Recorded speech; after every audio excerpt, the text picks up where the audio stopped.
Good morning students. Last meeting में हम लोगों ने पहले 3 श्लोक अपने पहले पार्ट से पढ़े थे। आज हम लोग इससे आगे के श्लोक पढ़ेंगे।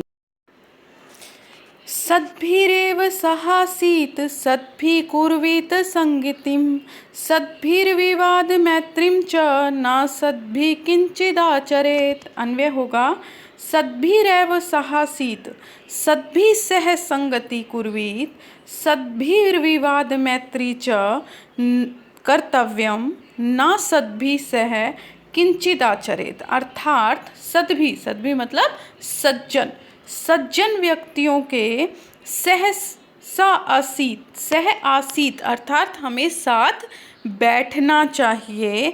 सद्भि सज्जन व्यक्तियों के सह संगति कुर्वीत उन्हीं के साथ हमें बैठना चाहिए, उन्हीं की हमें संगति करनी चाहिए। सद्भिर्विवाद मैत्री च कर्तव्यम अर्थात सज्जन व्यक्ति के साथ, देखिए बेटा, हमें कभी भी असज्जन जो दुर्जन होता है उससे व्यवहार नहीं करना होता। तो अगर हमें कभी बात करनी है, विवाद भी करना है, तो वो भी एक सज्जन व्यक्ति के साथ ही करना चाहिए। और मित्रता भी हमेशा सज्जन व्यक्ति के साथ ही करनी चाहिए। ना सद्भि सह किंचिदाचरेत, और जो असज्जन है अर्थात दुर्जन व्यक्ति है उसके साथ किसी प्रकार का कोई व्यवहार नहीं करना चाहिए। अर्थात हमें उनसे हमेशा दूरी बनाकर रखनी चाहिए, क्योंकि दुर्जन व्यक्ति की मित्रता और शत्रुता दोनों ही नुकसानदेह होती हैं। तो इसीलिए कहा गया है कि हमें मित्रता और शत्रुता हमेशा सज्जन व्यक्ति के साथ ही करनी चाहिए, उन्हीं के साथ बैठना चाहिए, उन्हीं की संगति करनी चाहिए। दुर्जन से कोई व्यवहार कभी भी नहीं करना चाहिए, ठीक है, क्योंकि वो हमें हमेशा कष्ट ही देता है, सुख नहीं देता। ये इसके शब्दार्थ हैं, इन्हें आप एक बार पढ़ लेंगे। इसके बाद अगला श्लोक है धन धान्य प्रयोगेषु विद्या संग्रहेषु च आहारे व्यवहारे च त्यक्त लज्जः सुखी भवेत्।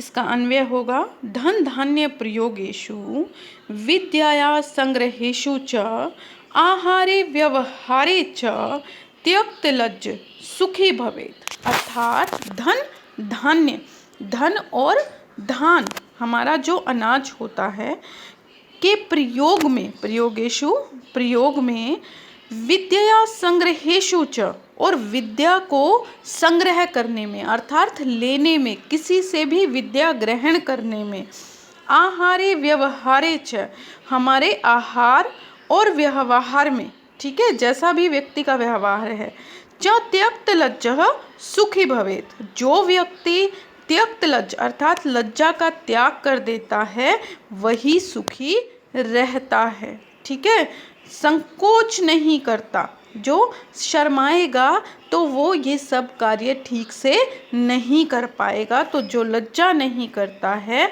वही व्यक्ति हमेशा सुखी रहता है। ये इसके शब्दार्थ हैं, आप इन्हें एक बार रीड कर लेंगे।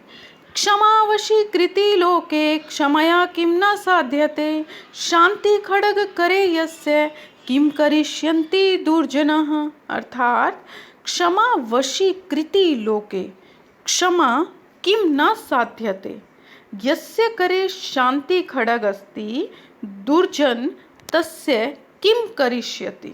अर्थात किमपि न, वो क्या कहते हैं बेटा, इसका अर्थ क्या होगा कि क्षमा वशी कृति लोके, लोके अर्थात इस संसार में क्षमा जो माफ़ करना है सबसे बड़ा वशीकरण है। अर्थात हम किसी को भी अगर अपने वश में करना चाहते हैं तो हमें क्षमाशील होना चाहिए।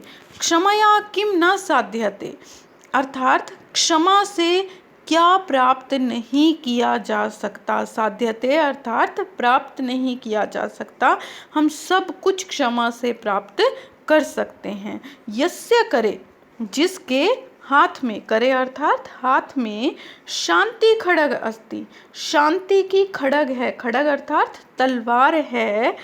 दुर्जन तस्य किम करिष्यति, दुर्जन व्यक्ति उसका क्या कर सकता है। किम मतलब क्या, करिष्यति मतलब कर सकता है, अर्थात किमपि न, अर्थात वो उसका कुछ भी बिगाड़ नहीं सकता। तो अगर हम शांति से, क्षमा के साथ जीवन जीते हैं तो कोई भी बुरा व्यक्ति हमारा कुछ भी बिगाड़ नहीं सकता, हमें कोई कष्ट नहीं दे सकता, हमारा कोई बिगाड़ नहीं कर सकता। ये इसके शब्दार्थ हैं बेटा। और आज के लिए इतना ही। ओके बेटा, हैव अ नाइस